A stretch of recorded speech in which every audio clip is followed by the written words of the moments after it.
Welcome to Fitness and Consciousness. I'm your host, Ryan Hadley. Today's show is about energetic imprints, dreams, and we'll see what else we can get into. I'm also going to talk about sacrifice and read a couple poems, talk about a few things. Normally when I'm doing the show, I have a cup of coffee. This was my dad's mug, and he died in 2005. If you knew me in high school and you came over to our place, you probably saw this mug on the table, on our counter. It was just always out. And the table that I'm doing the podcast from, my kitchen table, it was my grandma's, my dad's mom's. She died when my mom was pregnant with me. And this table is, I think it's over 100 years old, 100 and some years old. And so does it have their energy in it? Is there their energetic imprint in it? Or is it just in my imagination? Or what's an imagination? What's that made out of? These memories or thoughts that we have. I started the show, actually. I restarted my recording. I kind of got thrown off. I was talking about energetic imprints, and my friend that I was talking about sent me a message, and it threw me off. And so I just kind of I just had to restart. But what happened was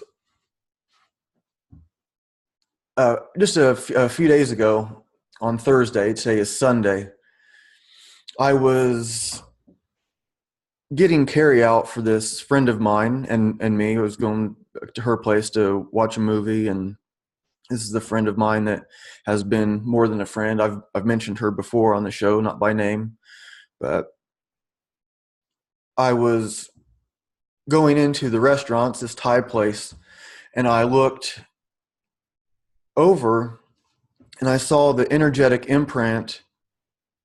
I saw me and my ex-girlfriend sitting there at the booth where we had our first date.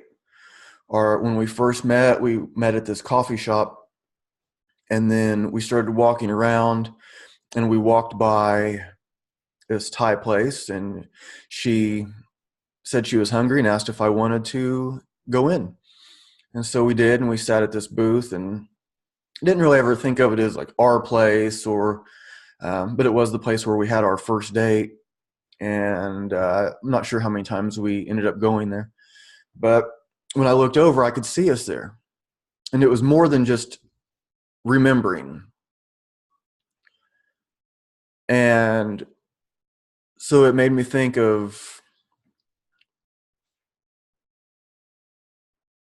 like, why did that relationship happen? If it was just going to end anyways, why bother? And there's a lot of reasons for that. I think we made each other better in different ways. She agrees, and I guess it just wasn't meant to last.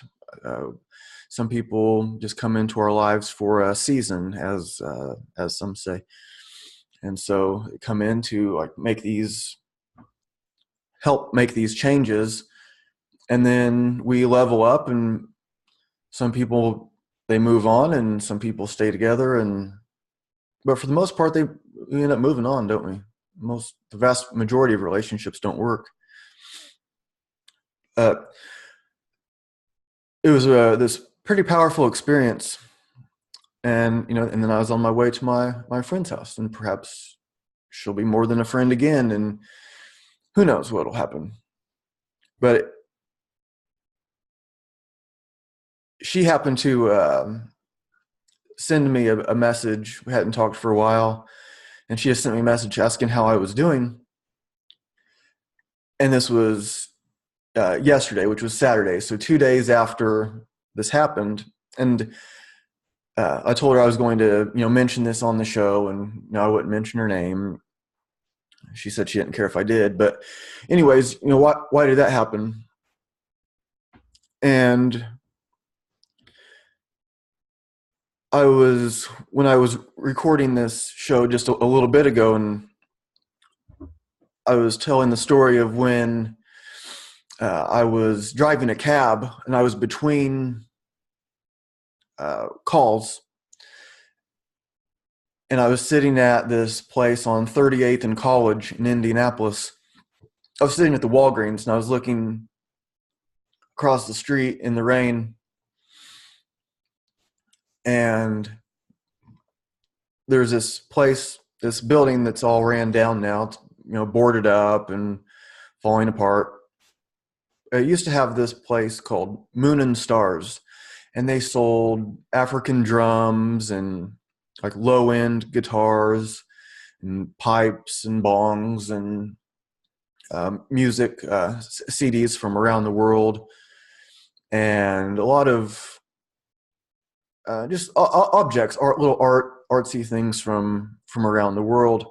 And my friends and I would go there. My friends and I from Shelbyville would go there in high school, and then when I moved to Greenfield, I would go there with my friends from Greenfield, and that was in my junior year.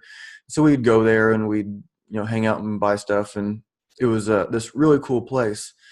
And so I was sitting in my cab looking through the rain, and I could see us there. I could see 20 years ago what it looked like if you were looking through the window and saw me and my friends in there. And this is like beyond memory. It's way more than just remembering. Oh yeah, we used to go there. You could really see it. And I wonder what that really is, these energetic imprints, and being able to perceive them. And I was so thinking of what I was going to talk about for this episode. I was really considering, the effects we have on people, the effects people have on us, the places that we go. Part of us stays there. How many people had their first dates at that Thai restaurant, and how many people end up going there with someone else later, having a different first date there, or having some other experience there. One of the friends that I used to go to that store with, his name was Jeremiah, and I would go there with his I was friends with his brother and sister also, and I would go with another friend of mine.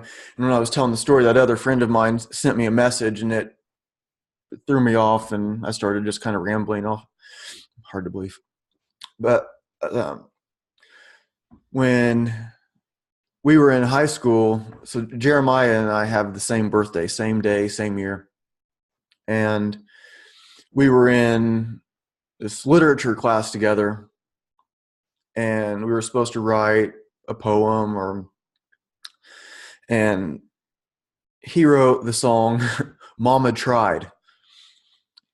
The Grateful Dead did it, and he didn't know that it was actually Merle Haggard that wrote the song.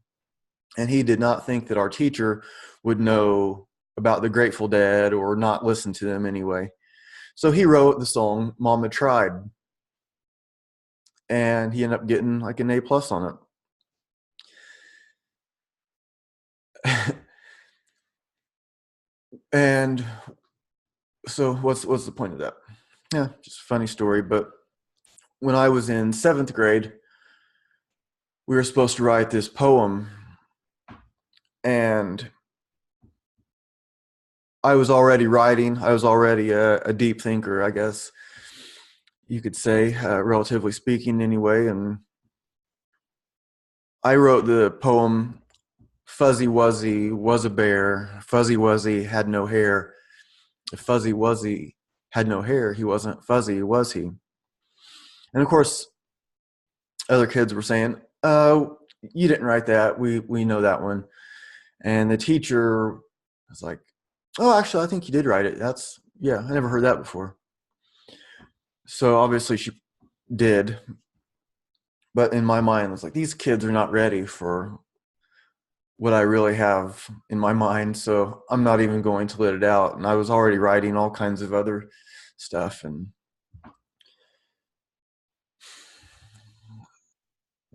so what would have happened if I did break them off some of my real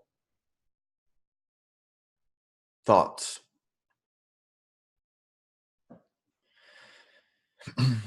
uh, so with the energetic imprints, I was thinking, I don't know if I just repeated this. I mentioned it, like I said, I was recording just a little bit ago, but the table that I do the podcast from uh, was my dad's mom. She died when my mom was pregnant with me, actually.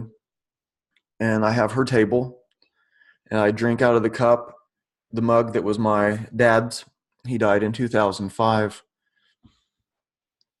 So I wonder, is there something in these objects besides my memories? And even, and what is the memory? I'm drinking the coffee, and I usually drink coffee during the show. And when I would watch some TV shows like the Rifleman, which my dad used to watch, it's a good show. It's from the 60s and 50s or 60s, maybe even the 50s, 50s, 60s, whatever. But when he would take a drink of coffee, I was often drinking a cup of coffee watching the show, and I thought it's kind of cool to have a cup of coffee with the Rifleman.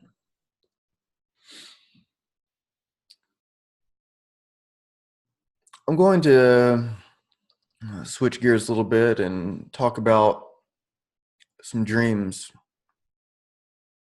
And I had this dream from maybe 5 months ago. This Native American woman was in a fenced area with a bear. And the bear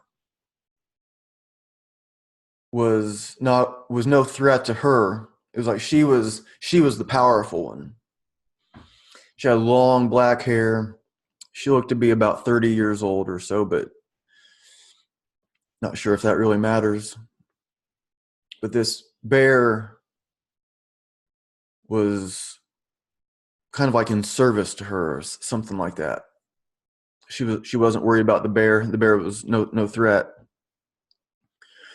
And young men would have a chance to come up, and if they could say something clever, then the bear would not attack them.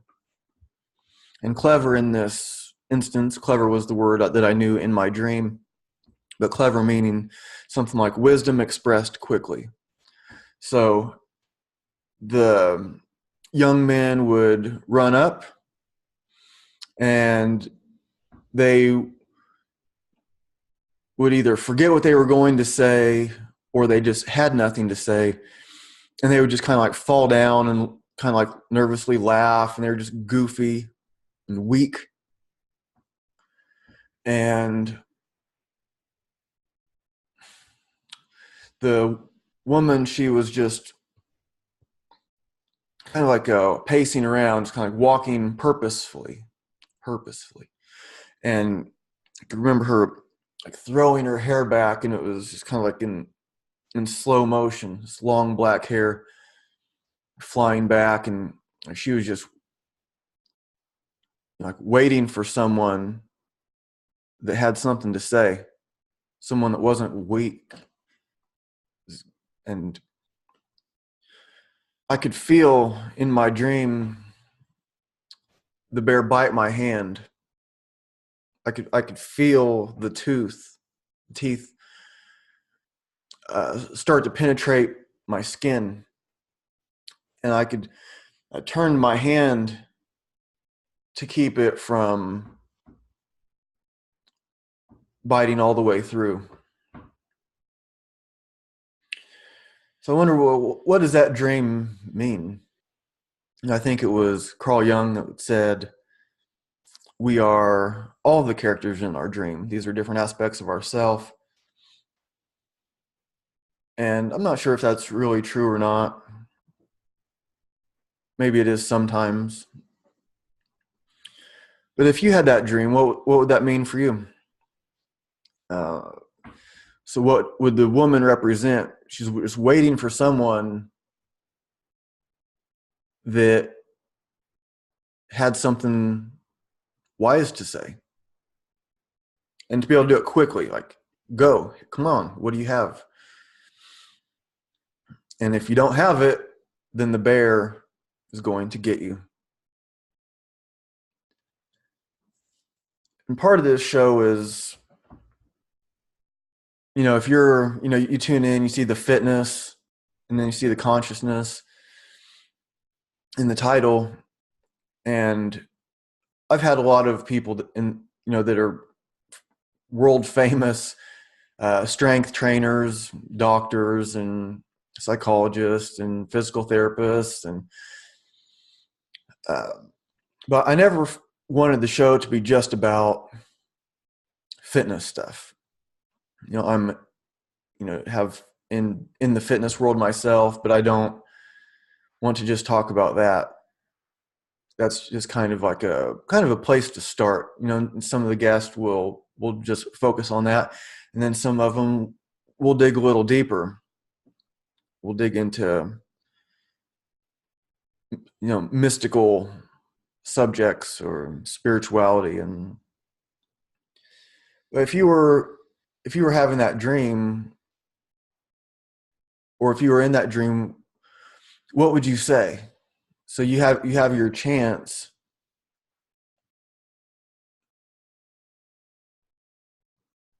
What do you say?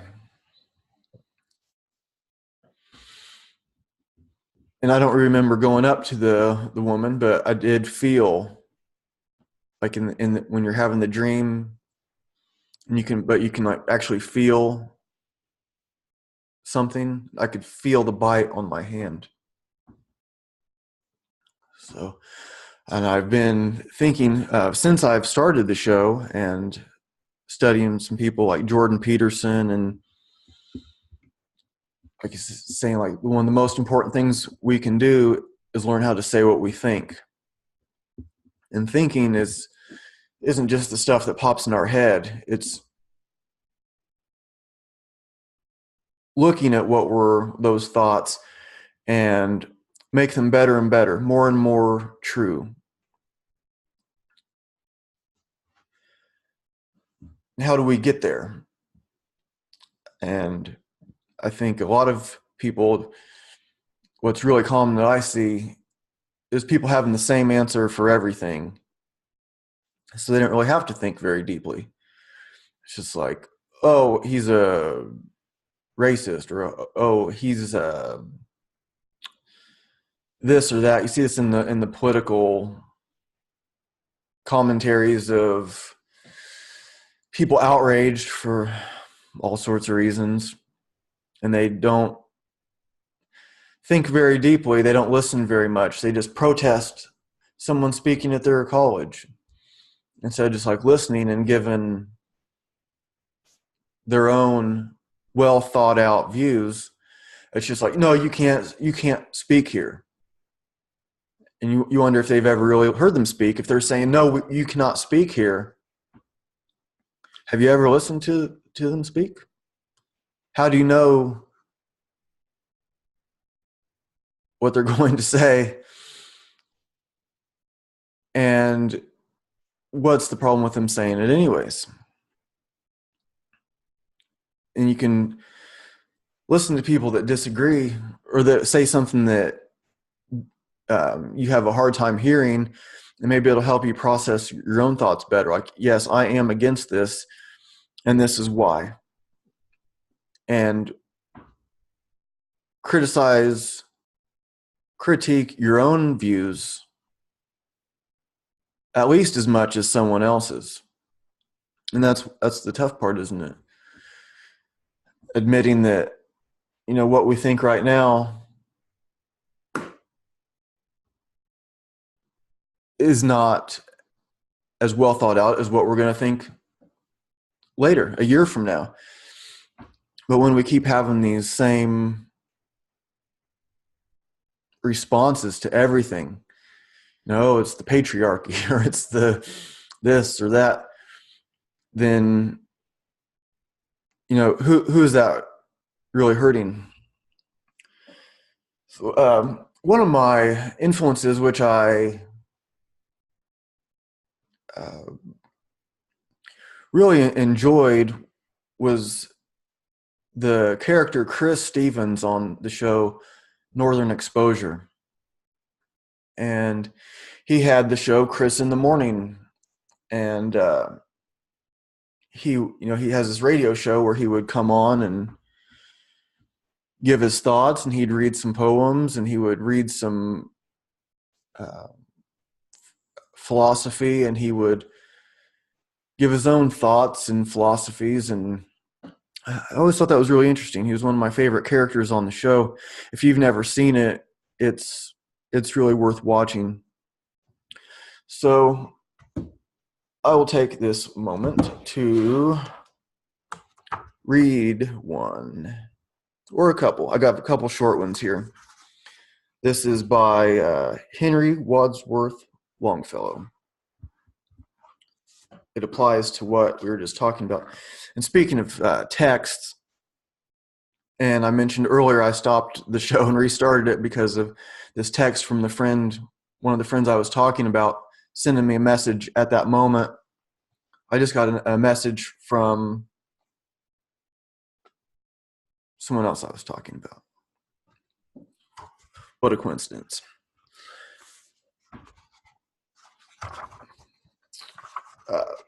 Holidays by Henry Wadsworth Longfellow.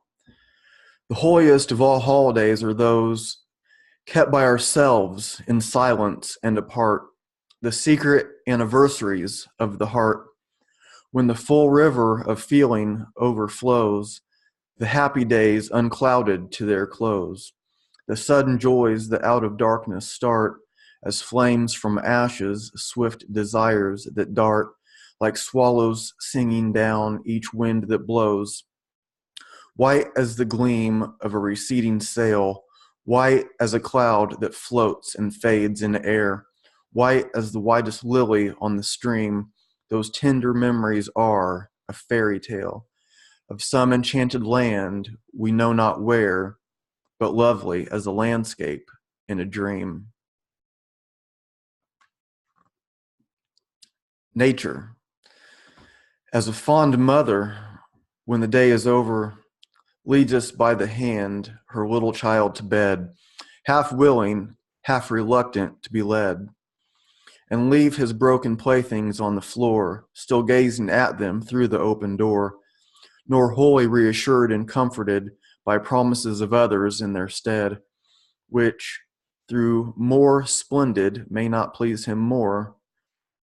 So nature deals with us and takes away our playthings one by one, and by the hand leads us to rest so gently that we go, scarce knowing if we wish to go or stay, being too full of sleep to understand how far the unknown transcends the what we know. Another one here.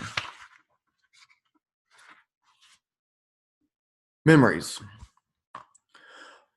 Oft I remember those whom I have known, in other days to whom my heart was led, as by a magnet, and who are not dead, but absent, as their memories overgrown, with other thoughts and troubles of my own, as graves with grasses are, and at their head, the stone with moss and lichens so overspread, Nothing is legible but the name alone.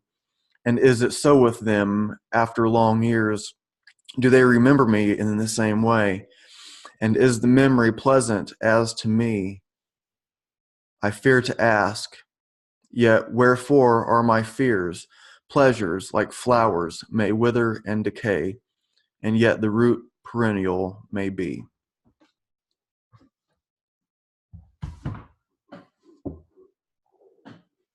So within a matter of minutes into this show, and the one that I started and ended up stopping, I got a message from the people I was talking about.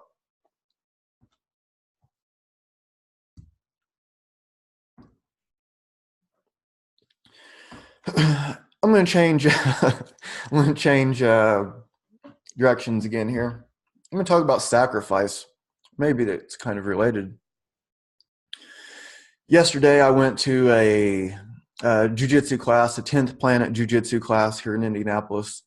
And I've went there once before, and I started my first jiu-jitsu class. It was 20 years ago. But I went to this class yesterday, and we were practicing techniques, just technique for the first hour, and then the second hour, some more technique from a different instructor, and then doing some rolling. And during one of the rolls, I was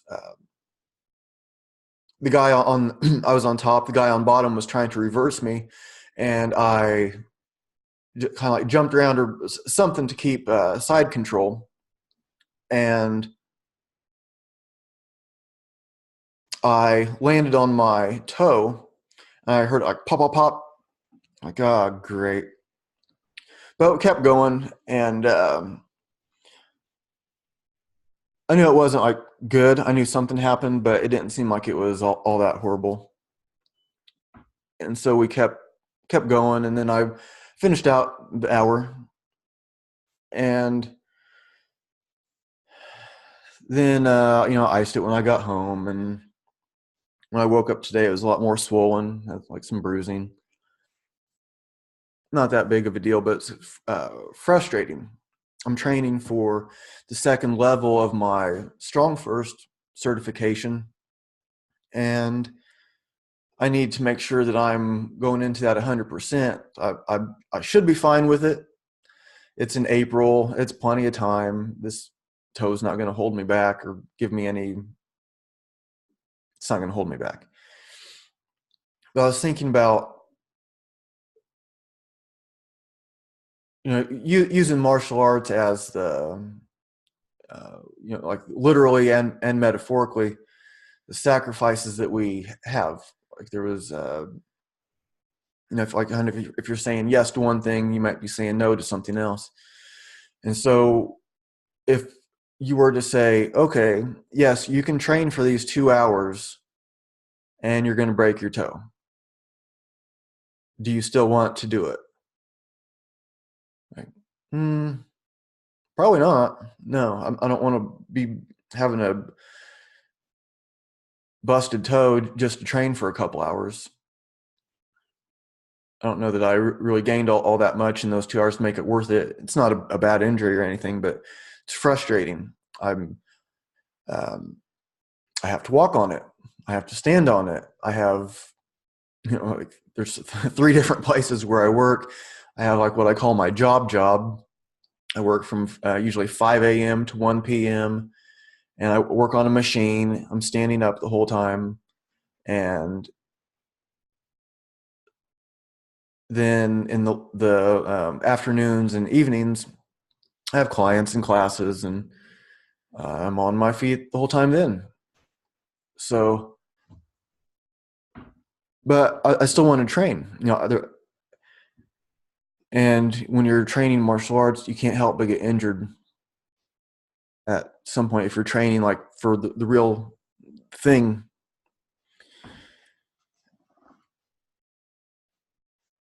So there are other sacrifices that we make, choosing something and saying no to something else. So if you're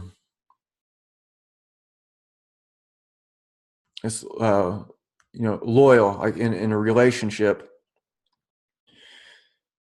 and you're knowing that there's going to be some kind of problem, is going to happen. Most of the relationships aren't going to be perfect, but they teach us something. And people just aren't designed to be alone.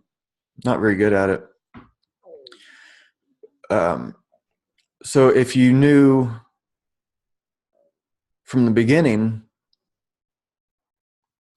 that, yeah, this is not going to work out, it might last a week, a month, a year, 10 years, 30 years, and then it's going to end. Do you still want to do it? These bad things are going to happen. Do you still want to do it? And if it's, we have to make these choices. It's like, well, why would I risk injuries at a jiu-jitsu class when I'm training for something where it could very well keep me from passing my certification? And for me, I also teach people martial art.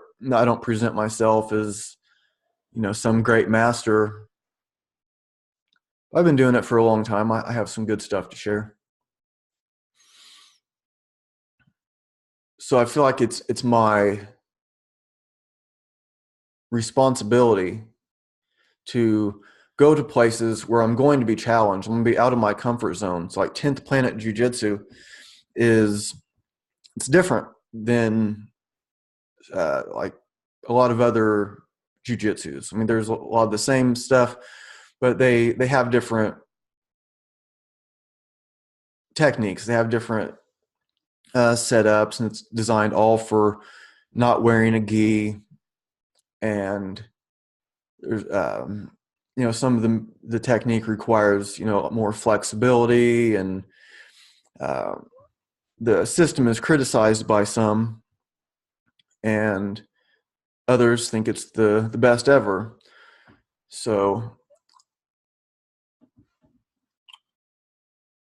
when I decided to go to that one, and they offer a bunch of different classes at this place, but when I got promoted at my last jiu-jitsu school, you start to wear a hakama, which is like the uniform like you would see in Aikido. Whether or not you're following along with this exactly doesn't really matter so much if you know about the martial arts or not. But I started to have kind of I started to kind of resent the uniform in a way. So I got this promotion that means I'm really starting to understand this stuff. It doesn't mean I'm, the best, or it just means this promotion, it's one level under black belt in the Japanese system. And saying that just reminded me I had a dream about that last night. Anyways, so it was I got promoted to one belt below black belt in the Japanese system, and you start to wear the hakama. And it's kind of a pain. You have to fold it just right. And they would have the teacher would have us fold our other uniform, right, the regular gi. You had to fold it a particular way. But it, no big deal. But the hakama is even more of a pain. And I started to resent it. And I started to resent, quite frankly, I started to resent the class. And maybe I started to resent the teacher also. He taught me the vast majority of what I know about martial arts. And I have a great appreciation for that. And I also started to resent it. And, I don't like to say that I resent him. He's probably about 70 years old. He's been teaching in Indianapolis since 1969. but his resentment or my resentment towards him is not his fault. It's in my own mind. But I mostly have a deep respect. But it was like in that school, we started doing a lot less sparring. And at this jiu-jitsu school is we did punching, kicking, uh, throws, all the throws you'd see in judo, and we did all of that at the jiu-jitsu school. And so what that means is when you spread your focus out, then you're not as good at one particular thing. So let's say you have a random student that had been training at this jiu-jitsu school that I'm talking about for a year, and they go up against a Brazilian jiu-jitsu student that had been training for a year, and all other things equal, or whatever, athleticism and size, and who's going to win? And I would say that the one that was training Brazilian jiu-jitsu would beat the guy that had been training the Japanese jiu-jitsu in a grappling match. Now you add punching, kicking, and some other things that, well, let's start there. If you had punching and kicking, then I don't know. There was a cop that was in our class. There was a bunch of cops in the class. Like one of them said that he likes what we did better at that place than at the Brazilian jiu-jitsu schools because it applies more to what he's doing as a cop, arresting people. And like he said, something like, we're not going to play guard wearing a gun belt. It's you just do different stuff. There's also like the Zen meditation that we learned, and sometimes I thought, I was almost like tricked into going to this school. Like what I thought that I wanted to go and learn jiu-jitsu, but what I really needed to understand was the Zen.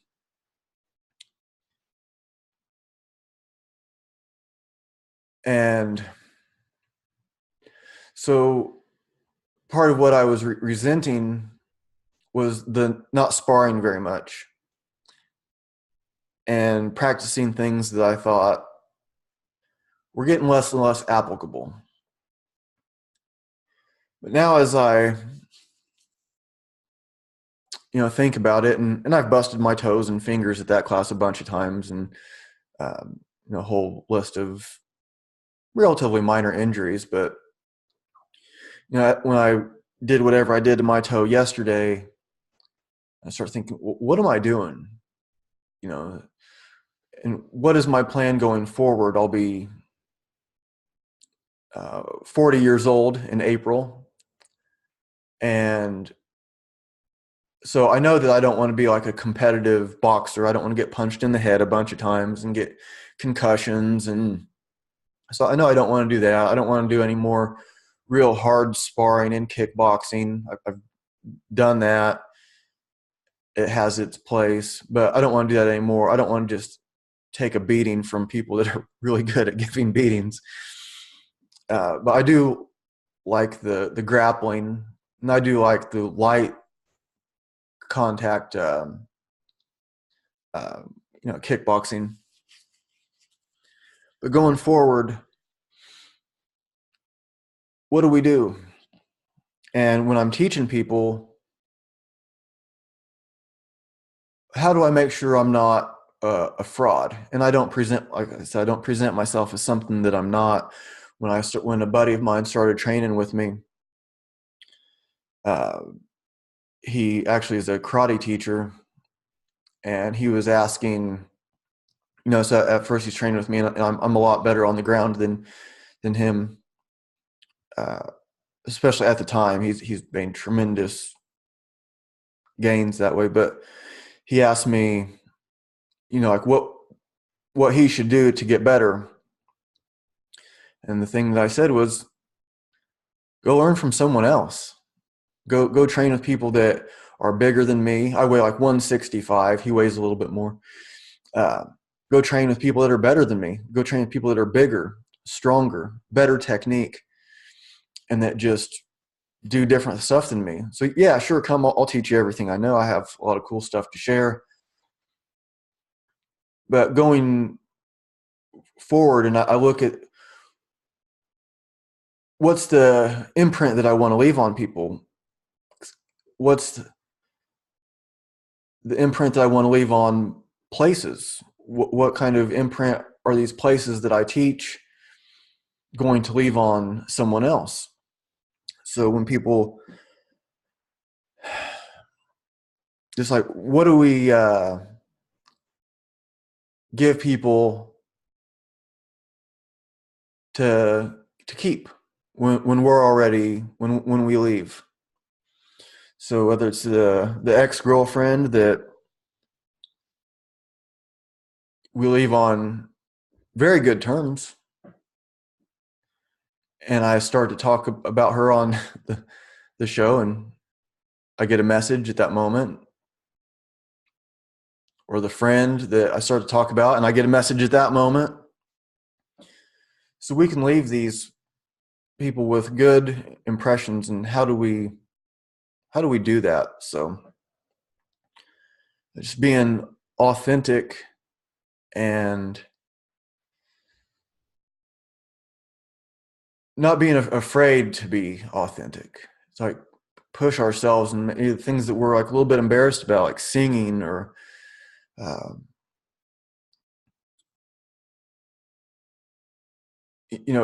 showing our true selves. Now, speaking of singing, I'm not going to sing, but I'm going to read this song from the Grateful Dead called Broke Down Palace. Fare you well, my honey. Fare you well, my only true one. All the birds that were singing are flown, except you alone. Going to leave this broke down palace. On my hands and my knees, I will roll, roll, roll. Make myself a bed on the water side. In my time, I will roll, roll, roll. In a bed, by the water side, I will lay my head. Listen to the river, sing sweet songs to rock my soul. River gonna take me, sing me sweet and sleepy, sing me sweet and sleepy all the way back home. It's a far gone lullaby sung many years ago. Mama, mama, many worlds I've come since I first left home. Going home, going home. By the waterside I will rest my bones. Listen to the river sing sweet songs to rock my soul. Going to plant a weeping willow on the bank's green edge.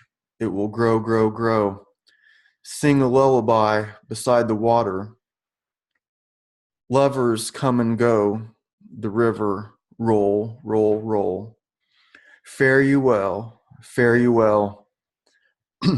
I love you more than words can tell. Listen to the river swing sweet songs to rock my soul.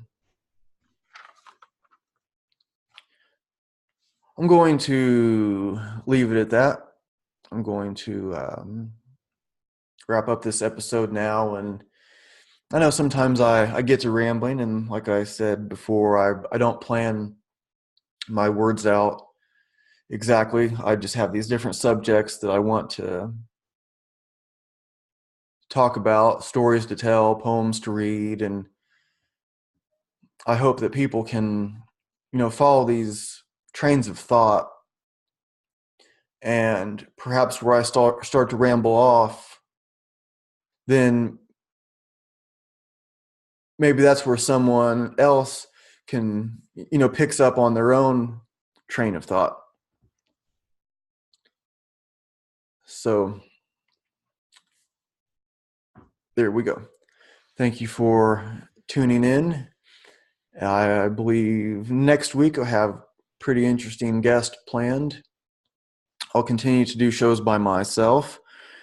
am trying to work on the not rambling so much and to be more concise, but sometimes in these ramblings that, these like maybe some like gems can come out, when musicians go to the recording studio. It's like the good engineers will record the whole thing. So it's not just they're recording like when they're just, doodling around, and because maybe something brilliant comes out when they're just messing around in between songs or whatever. And it's like, whoa, what was that? If you don't have it on record, then like, oh, what was what? Oh, I think I was doing something like this. No, it was something else. But if you don't record it, you might forget. So thank you again for tuning in. If you have any feedback you want to give me, you can send me an email, fitnessandconsciousness@gmail.com. If you want to be a guest on the show, send me a message. If you have show ideas, if you want to hear me speak about particular subjects, send me a message, and I'll see what happens. I've had so many great guests, and I'll continue to have them, and I'm really grateful for the guests that I've had. A lot of my heroes in the strength world, and some people that I've discover on Instagram. One day I send them a message like, oh, I really like what you're doing. Do you want to come on the show? And then a few days later they're on the show, and I have someone new to study. I have someone new to uh, share, someone new to connect with other people. So thank you again for tuning in. We will see you next time.